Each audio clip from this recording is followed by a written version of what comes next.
You ask Tiger to solve. This deals with linear equations with one unknown. The final result is v equals 5/7.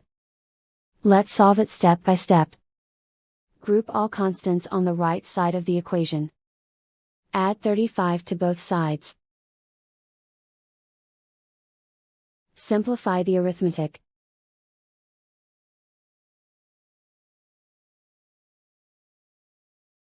Isolate the v.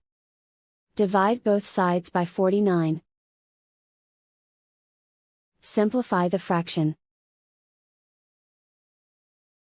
Find the greatest common factor of the numerator and denominator. Factor out and cancel the greatest common factor. And so the final result is v equals 5/7.